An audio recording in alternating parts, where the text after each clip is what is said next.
Olá, bom dia. Vamos estudar os pilares aqui na nossa apostila de flexão composta e pilares e concreto armado. Vamos agora na parte 2. Parte 2, pilares e concreto armado. Os pilares, eles são elementos muito importantes nas estruturas e é também essencial que vocês aprendam um dimensionamento de pilar, porque um dia você pode necessitar de fazer o projeto, uma obra, uma construção de pequeno porte, por exemplo. Às vezes não justifica para um ou outro pilar lá você contratar um projetista ou utilizar um programa computacional para fazer o cálculo de um ou outro pilar. Então é importante o aprendizado, né? Entre outros motivos, claro. E o que nós vamos mostrar aqui para vocês vai possibilitar que vocês façam o dimensionamento de um pilar manualmente e procurando, né, entender o que está sendo feito, por que está sendo feito o dimensionamento daquele modo. O pilar é o elemento estrutural mais importante em uma estrutura de edificação. Se vocês imaginarem lá aquele pórtico tridimensional que os elementos estruturais formam na estrutura de uma edificação, como os pilares, as vigas e as lajes, os pavimentos, o pilar é o elemento, assim, em termos de segurança, mais importante, porque a ruína de um pilar em um edifício pode causar a ruína do edifício todo. Dependendo do pilar que entrar em ruína, um pilar assim tipo no canto do edifício, pode ocorrer uma ruptura localizada do edifício e não o edifício todo.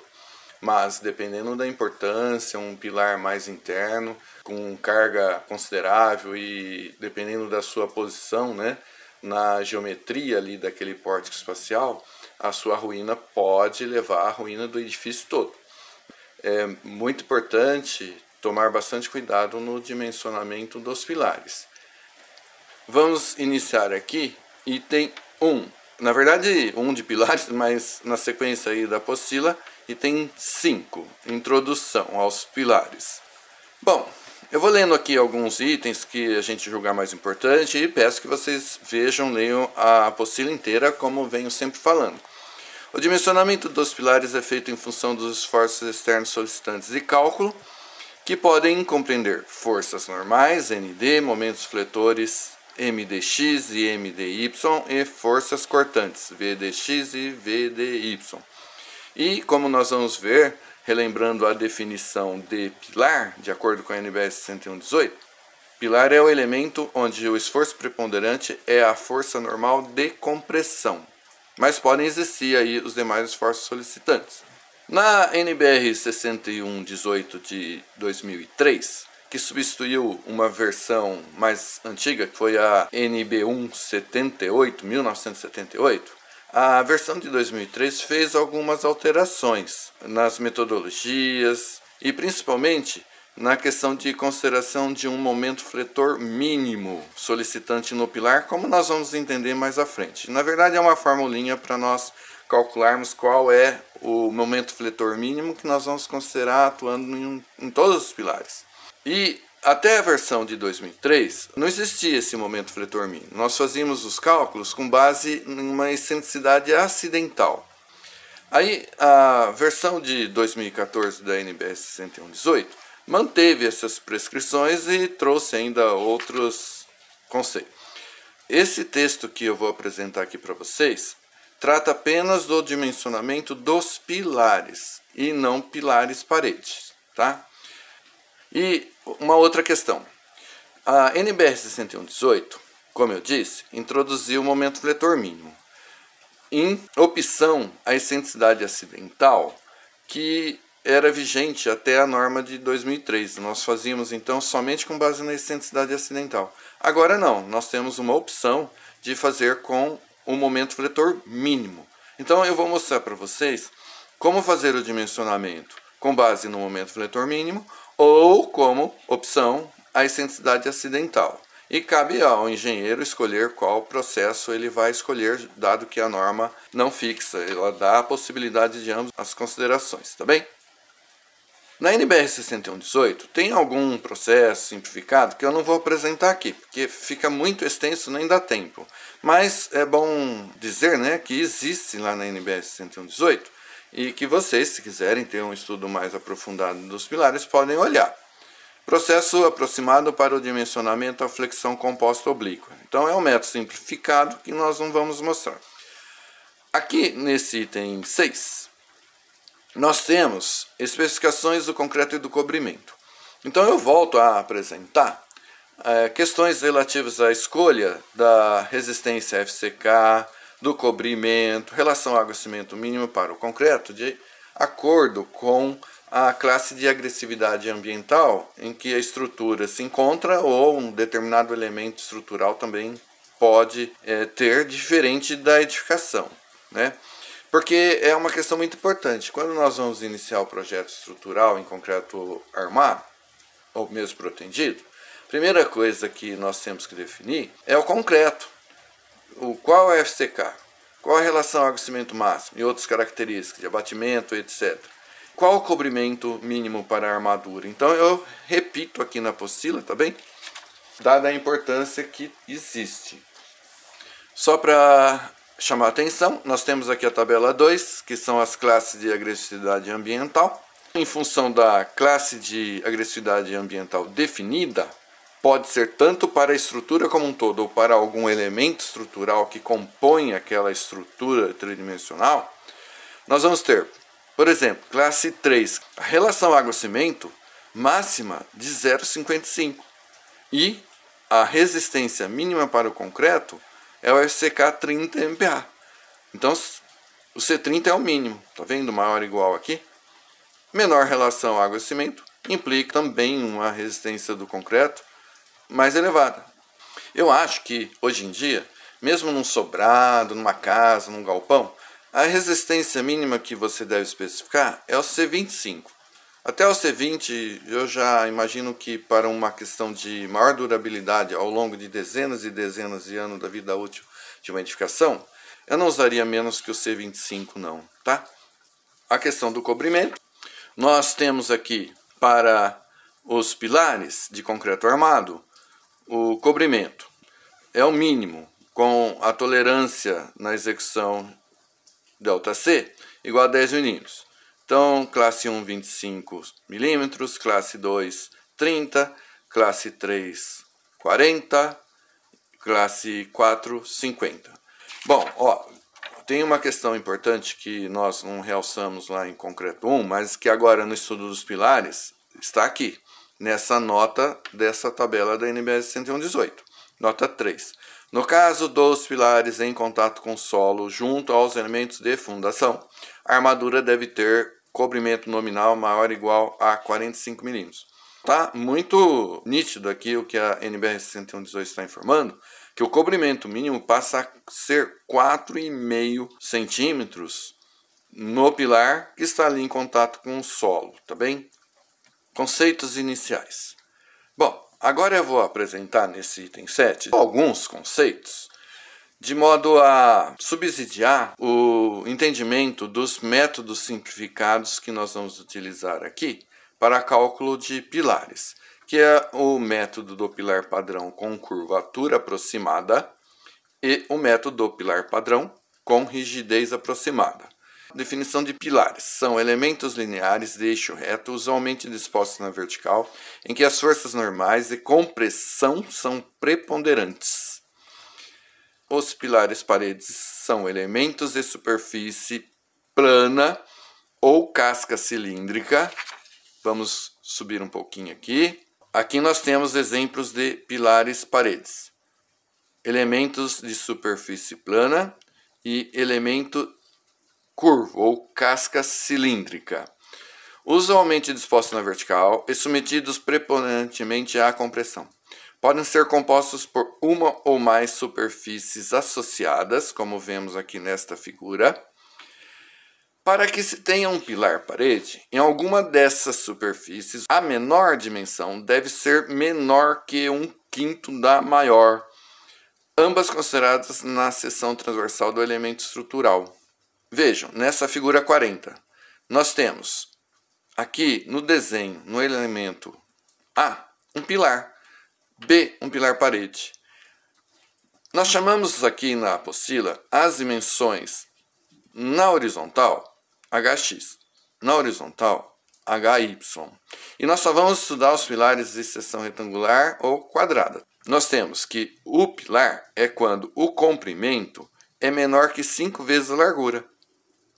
O pilar parede é quando o comprimento é maior que 5 vezes a largura. Pilar parede pode ser curva, cilíndrica, mas o comprimento deve ser superior a 5 vezes a largura para ser pilar parede.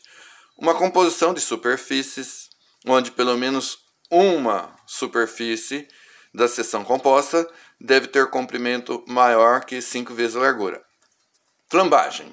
Elementos submetidos à força normal de compressão podem apresentar deslocamentos laterais ou flambagem. Então, o deslocamento lateral de uma barra comprimida é a flambagem. A máxima força axial que pode atuar em uma coluna quando ela está no limite da flambagem é chamada carga crítica P crítico. Uma carga de compressão atuando num pilar com um valor menor que a carga crítica, não haverá deslocamento, não haverá flambagem nesse pilar. A flambagem ou deslocamento lateral vai ocorrer quando a força de compressão atuante sobre o pilar superar a sua carga crítica. E qualquer carga superior a P crítico provocará flambagem na coluna, portanto, deslocamento lateral. Por isso, os pilares devem ser projetados com atenção, sem que ocorra a flambagem que origine o estado limite último. A ruína por efeito de flambagem é repentina e violenta, mesmo que não ocorram acréscimos bruscos nas ações aplicadas. Então, um pilar, ele vai ter, dependendo das suas configurações, em termos de variáveis que nele atuam, a seção transversal, a carga, os momentos fletores, os materiais, etc. Então ele pode ter flambagem, mas essa flambagem não pode originar o estado limite último, que corresponde à ruína. Tá bem? Então a ruína não pode ocorrer por efeito nenhum, muito menos por flambagem do pilar. Por isso que nós vamos dimensionar os pilares levando em conta a flambagem, de tal forma que o projeto conduza a um pilar adequado e sem ruptura nenhuma e nem por flambagem, tá certo? Uma coisa importante, ou uma questão importante aqui nesta figura, que eu peguei lá no livro de resistência dos materiais que vocês estudam. Vejam, se nós temos aqui um pilar, uma coluna de seção retangular e a carga de compressão, a flambagem vai ocorrer em torno do eixo principal de menor momento de inércia. Que aqui você tem a seção retangular, o menor momento de inércia é em torno do eixo AA. Então, a flambagem vai ocorrer aqui na direção do eixo BB, tá bem? Item 7.3, não linearidade física e não linearidade geométrica. São conceitos que vocês, eu imagino, já tenham aprendido lá em resistência de materiais, em análise de estruturas. Mas como são dois conceitos muito importantes, essas duas linearidades devem ser consideradas no dimensionamento dos pilares, seja de maneira aproximada ou de maneira rigorosa, tem que ser consideradas não linearidades. Então vamos relembrar. O conceito de linearidade ou não linearidade consiste em existir ou não proporcionalidade entre duas variáveis. Então isso é um conceito de modo geral, que pode ser aplicado às estruturas, aos elementos estruturais, no caso o pilar que nós vamos estudar, e pode ser aplicado também aos materiais. Quando não há proporcionalidade, diz-se que não há linearidade. Como, por exemplo, a relação existente entre uma força, aquilo que causa um efeito, e o deslocamento, o efeito da aplicação da força. Ou também aquela relação muito útil na análise de materiais que nós estudamos nos diagramas tensão versus deformação. No dimensionamento de pilares, é muito importante considerar duas não linearidades que ocorrem. Uma relativa ao material concreto armado, nós dizemos que há uma não linearidade física, é do material. e outra relativa à geometria do pilar, que existe uma não linearidade geométrica. As não linearidades, quais? No nosso caso, a física geométrica, podem ser consideradas de maneira aproximada ou rigorosa, conforme os diferentes processos preconizados pela NBS 101/18. Então, a gente pode dizer, assim, de uma maneira simples, por enquanto, que os pilares curtos, e eu não vou definir agora, mas sim mais à frente, o que é um pilar curto, o que é um pilar médio, o que é um pilar esbelto, mas um pilar curto tem uma, vamos dizer assim, uma altura baixa relativamente à sua seção transversal. E o esbelto tem uma altura maior relativa à seção transversal. Então, um pilar curto, nós podemos considerar as não linearidades, as duas, de uma maneira aproximada. Quando o pilar se torna assim, vamos dizer, esbelto, nós precisamos considerar as não linearidades de uma maneira mais correta, mais rigorosa, tá bem? Vamos ver um pouquinho mais de detalhes quanto às duas não linearidades. A não linearidade física refere-se ao material, como nós comentamos aqui no caso concreto armado. O material com diagrama tensão vezes deformação mostrado na figura é elástico linear, onde existe proporcionalidade entre a tensão e a deformação, sendo válida a lei de Hooke. E o material da figura B é não linear. Então, vamos ver os dois materiais. Aqui, esta figura, tensão, diagrama, deformação. Nós temos um material elástico linear, vale a lei de Hooke. Nós temos aqui o material concreto, onde, como nós escrevemos aqui, vale uma proporcionalidade até 30% da resistência do concreto. Tá vendo? Vamos ler. O concreto simples apresenta comportamento elastoplástico em ensaios de compressão simples, com um trecho linear inicial até aproximadamente 0,3 FC. Nesse trecho aqui, em torno de 30% da resistência máxima do concreto à compressão UFC, aqui, então até 30%, podemos considerar uma reta aqui. Vale a proporcionalidade entre a tensão e a deformação. A partir dessa tensão, o diagrama curva-se. Aí apresenta comportamento não linear, não vale mais a proporcionalidade. Por isso se diz que o concreto simples ou o concreto armado é um material não linear. O concreto armado apresenta comportamento não linear devido aos efeitos da fissuração, fluência no concreto e escoamento da armadura. Então, se nós pensarmos concreto armado e um pilar, por exemplo, está lá submetido a tensões de compressão provenientes da força normal de compressão. O que acontece? O pilar vai, o concreto tendo uma compactação, o pilar vai deformando-se, ocorre então deformação por fluência do concreto ao longo do tempo, o que justifica essa questão da não linearidade. Se o elemento fissura, também já modifica-se o comportamento do material e também do elemento estrutural. E com escoamento da armadura também, vejam, um concreto armado apresenta de modo geral um comportamento não linear. Então nós temos que considerar isso nos pilares. Deixo para vocês olharem esse texto. E agora vamos ver a não linearidade geométrica. Ocorre a não linearidade geométrica quando não é proporcional a relação entre uma força aplicada em uma estrutura ou elemento e o deslocamento provocado. Depois, na página seguinte, tem desenho para ilustrar o que nós estamos explicando aqui nesse parágrafo, tá bem? Bom, eu vou ler de novo. Ocorre a não linearidade geométrica quando não é proporcional a relação entre uma força aplicada em uma estrutura ou elemento e o deslocamento provocado. No caso, por exemplo, do pilar mostrado na figura 46, o deslocamento máximo horizontal no topo A é função da força P. Porém, o seu aumento não é proporcional ao crescimento da força, de modo que, se a força ultrapassar a força crítica, o deslocamento aumenta rapidamente. A figura 46, não linearidade geométrica de pilar.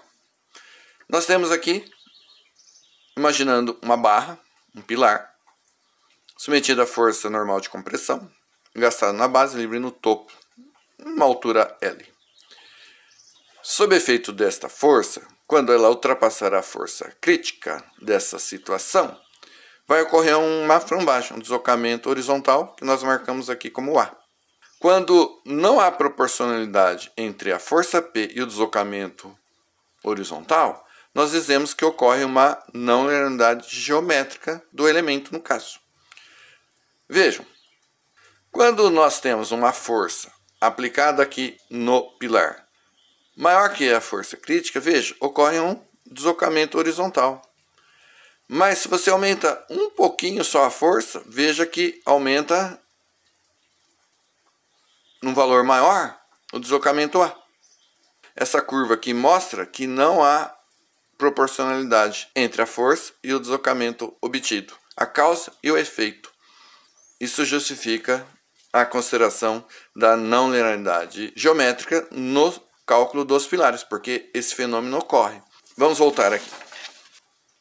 No caso de deslocamentos relativos grandes, a análise do pilar em sua posição deformada é necessária, pois ocorrem momentos fletores adicionais, denominados momentos fletores de segunda ordem, como o momento fletor máximo na base do pilar, M2 igual a P vezes A.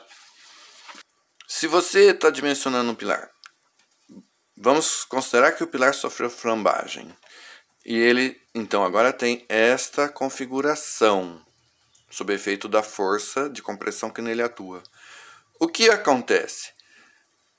P vezes A é o momento fletor, o horário que está atuando aqui no pilar, em qualquer seção.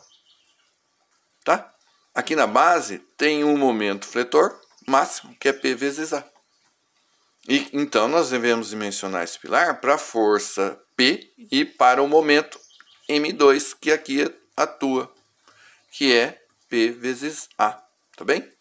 Nós vamos definir depois A como sendo excentricidade máxima de segunda ordem. Nós vamos chamar o A de E2.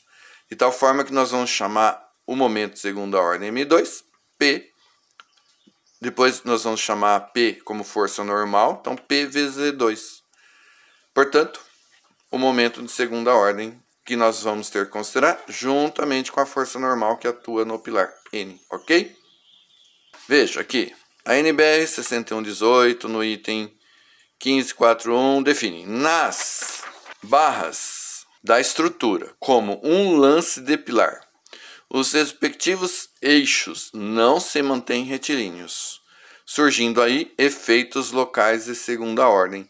Então, o momento fletor de segunda ordem M2 é um efeito local da excentricidade de segunda ordem, que em princípio afetam principalmente os esforços solicitantes ao longo delas.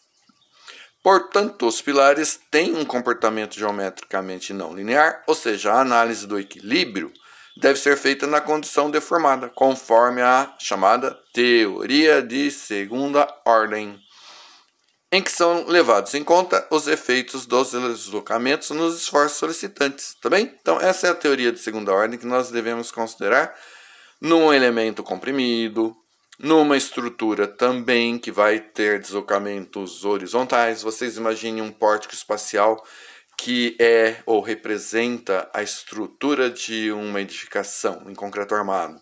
Sob efeito do vento, aquele pórtico espacial vai apresentar deslocamentos horizontais que vão proporcionar, então, efeitos de segunda ordem globais e locais. Aqui é local, porque trata só do lance de um pilar. Quando se refere aos efeitos do pórtico espacial como um todo, são efeitos globais de segunda ordem, tá bem? Então, conforme a teoria de segunda ordem, nós temos que levar em consideração, além dos esforços de primeira ordem, que são aqueles que ocorrem na estrutura não deformada, levar em consideração também os esforços que ocorrem com a estrutura deformada, os tais esforços de segunda ordem. Só realçando que lance, nós colocamos lá na nota 27, lance é a parte ou comprimento de um pilar relativo ao trecho entre dois pavimentos de uma edificação.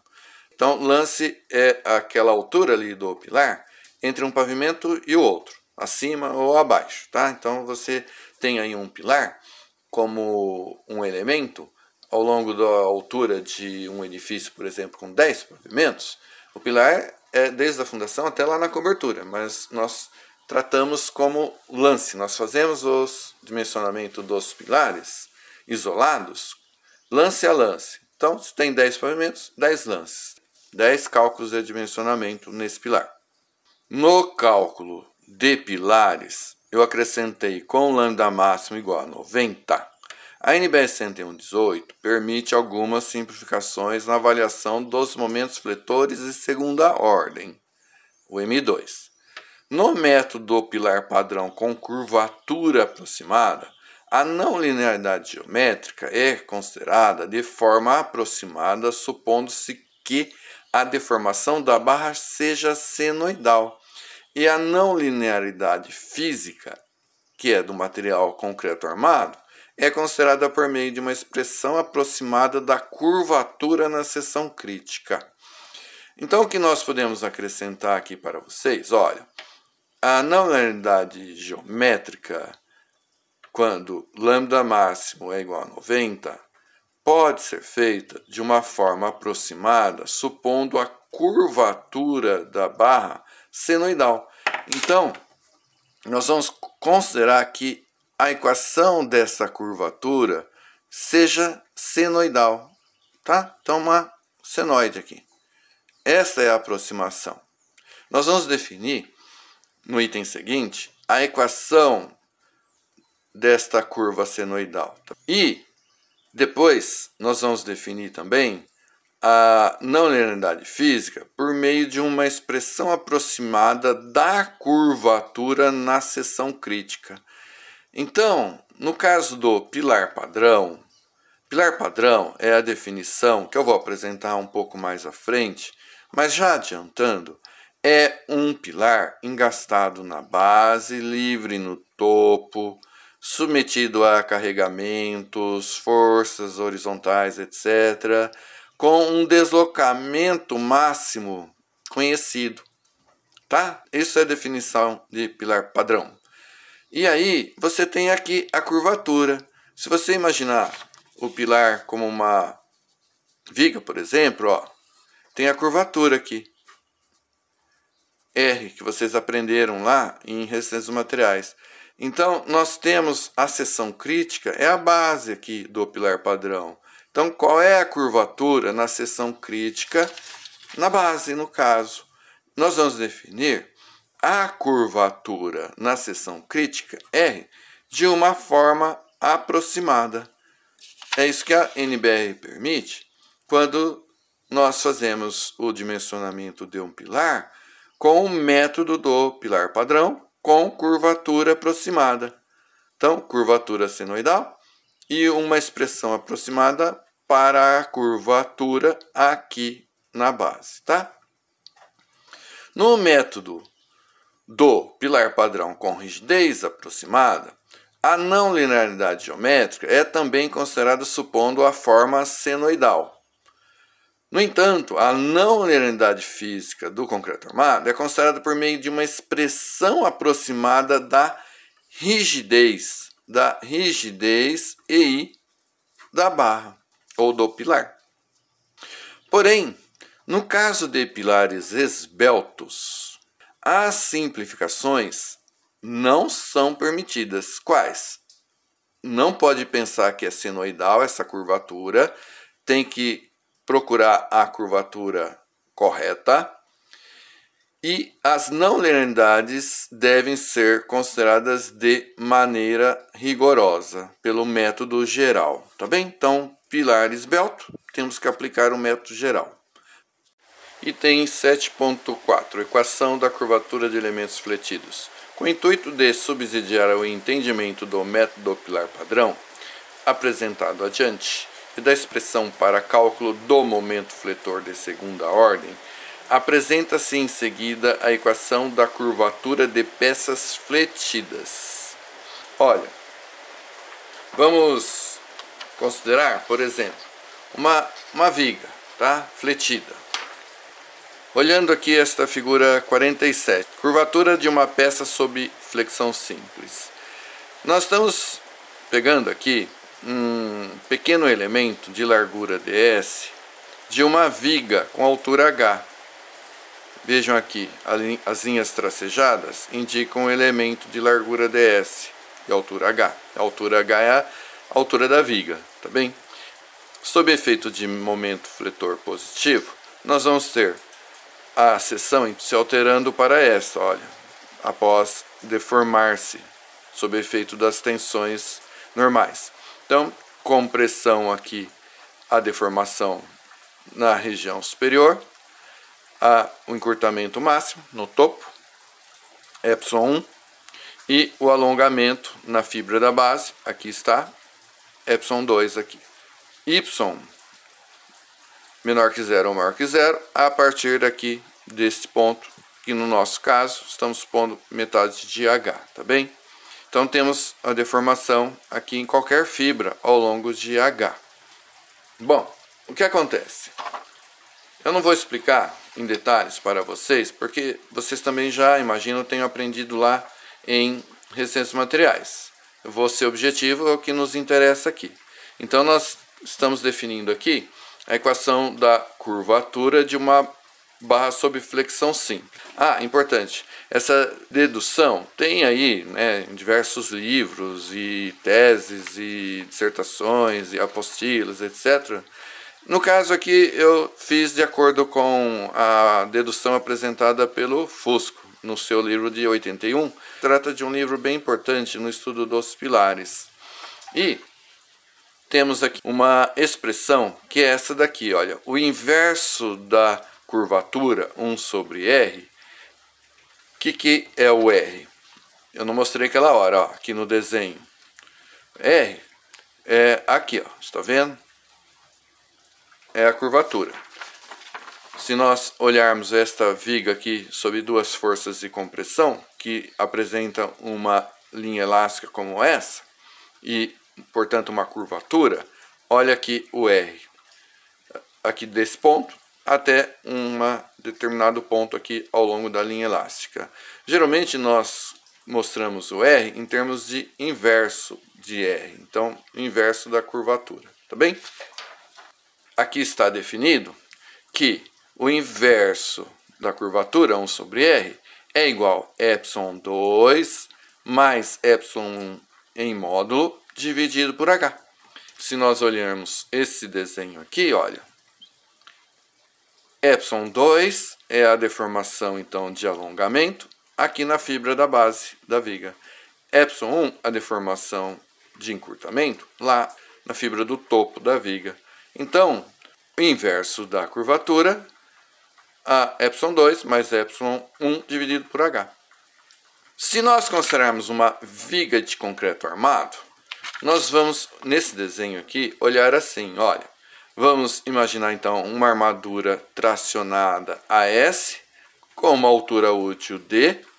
A deformação de alongamento na armadura tracionada S é εS. Esta deformação aqui no topo, nós vamos dizer que é a deformação de encurtamento εC no concreto, C de concreto, de tal modo que esta equação, então, nós vamos dizer que 1 sobre R é igual a εC mais εS dividido por D, tá bem? Então, substituímos ε2 por εS, H por D e ε1 por εC. Depois, mais à frente, nós vamos ver que a NBS 6118 toma como o valor para a curvatura um valor aproximado, tá bem? Continuando, nós temos, admitindo a linearidade física dos materiais, que epsilon é a lei de Hooke, né? Epsilon igual a tensão dividido pela deformação.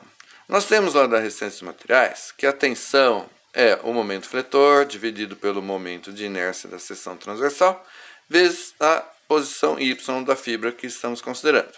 Então, nós temos que, substituindo a tensão por esse valor, a deformação em qualquer fibra aqui, vai ser o momento fletor dividido pelo E, é o modo de elasticidade do concreto, no caso, nós consideramos o concreto armado, né? O momento de inércia da seção transversal e a posição Y da fibra. E nós temos que o inverso, né, de R é a deformação dividido por Y. Isso está aqui na página anterior. Está aqui, olha. Aqui. Na dedução, que eu não mostrei. 1 sobre R igual a deformação de uma fibra a uma altura Y. Então, nós temos que 1 sobre R é igual a essa deformação, M sobre I vezes Y, né? Substituímos aqui na deformação epsilon e considerando também Y, corta Y com Y, portanto, 1 sobre R também é igual ao momento fletor dividido por EI, ok? Na página seguinte, nós temos que a expressão exata da curvatura de uma barra submetida a duas forças de compressão, por exemplo, uma viga comprimida, como está aqui, FF, o inverso da curvatura é esta equação diferencial. Para pequenos deslocamentos, pequena inclinação, nós temos esse fator aqui, 1, de tal modo que nós temos uma expressão aproximada para a curvatura. Somente esse numerador, 1 sobre R, aproximadamente igual a esta equação.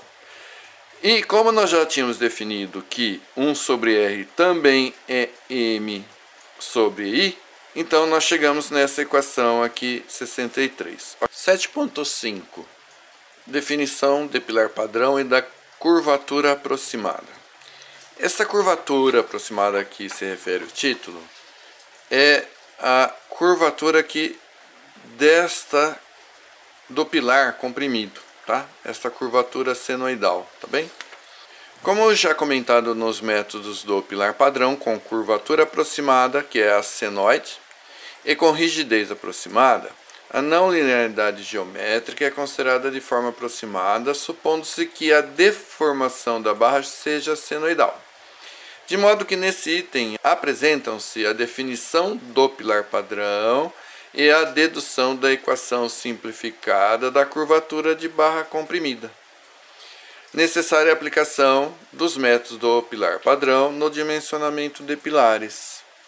Como eu já comentei, vejam, o pilar padrão é uma simplificação do chamado método geral, que nós não estudamos na graduação, sendo definido como um pilar em balanço, engastado na base livre no topo, com uma curvatura conhecida que origina no topo o deslocamento horizontal de valor A igual L ao quadrado sobre 10, que multiplica o inverso da curvatura na base. Então, olha, na página seguinte, nós temos aqui a figura 49, que é o pilar padrão, que eu tomei como base o livro do Fusco.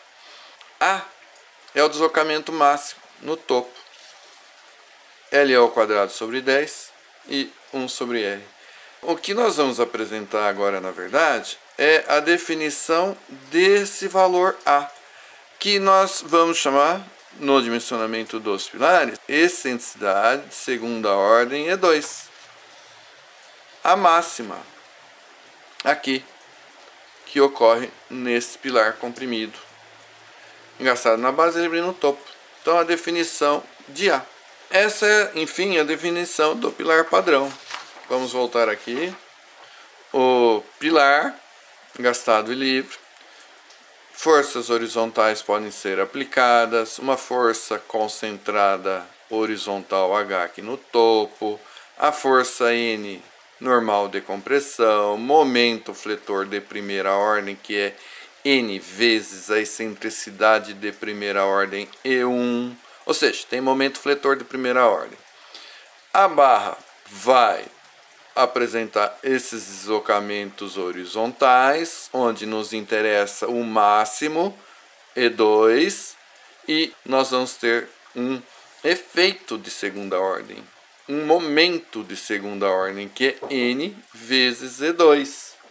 Portanto, o que nós precisamos? Nós precisamos definir o valor de A, ou E2. Para com E2 máximo, podermos calcular o momento fletor máximo de segunda ordem aqui, que vai ocorrer aqui nessa posição, na base do pilar padrão.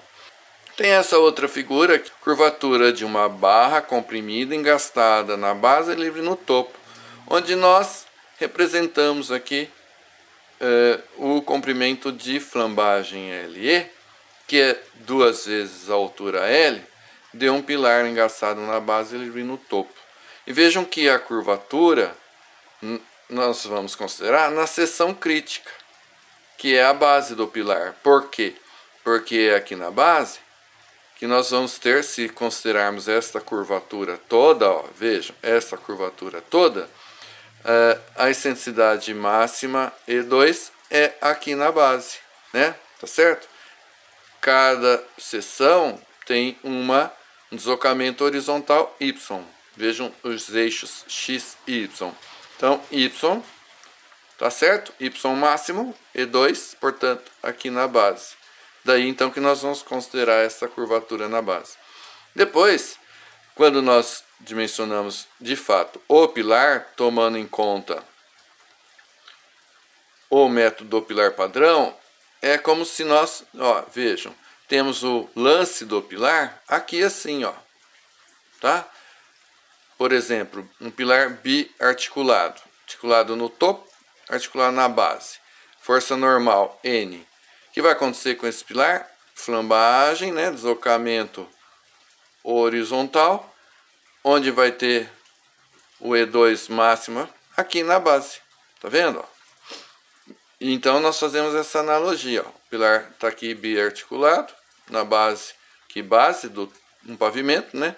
E lá no topo, o pavimento de cima, tá? Então, a curvatura, essa daqui, aqui, ó, e E2 máximo aqui na base, que é, na verdade,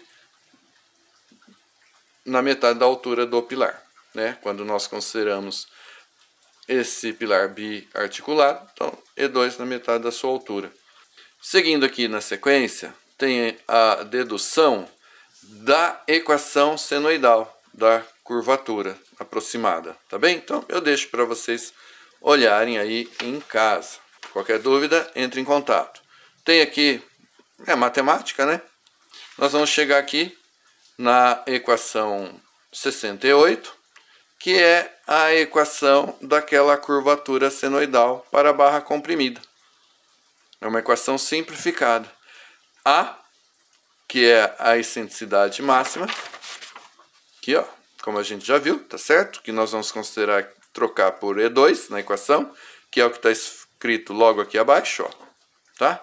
Substituímos A por E2. Seno de π vezes x dividido pelo LE. X, uma posição aqui ao longo do LE. LE é o comprimento de flambagem, 2 vezes L, como eu já comentei. A equação da curvatura.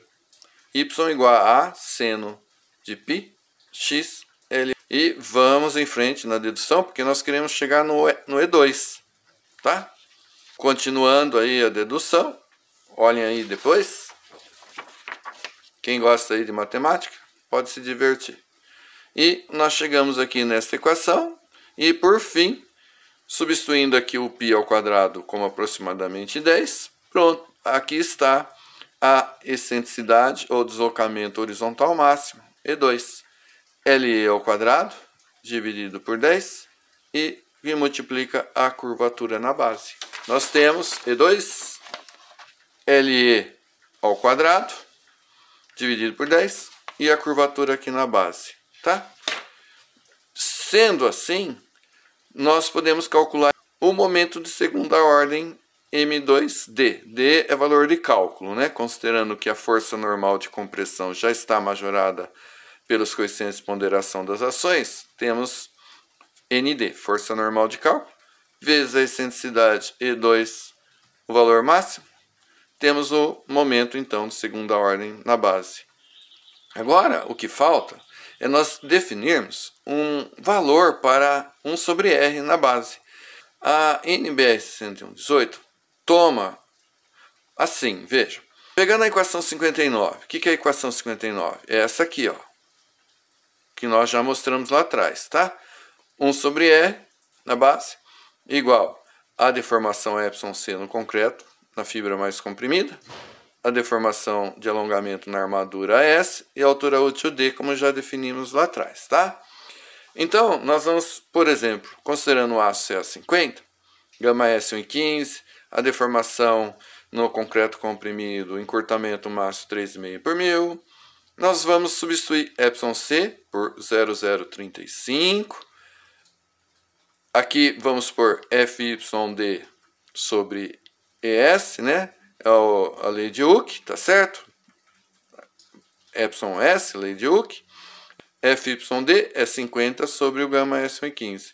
O modo de elasticidade do aço de armadura passiva, 21.000 kN por centímetro quadrado, resulta 0,00557 sobre D. O que a NBR 6118 vai fazer? Vai tomar aqui esse valor, corta aqui, ó, fica 0,05.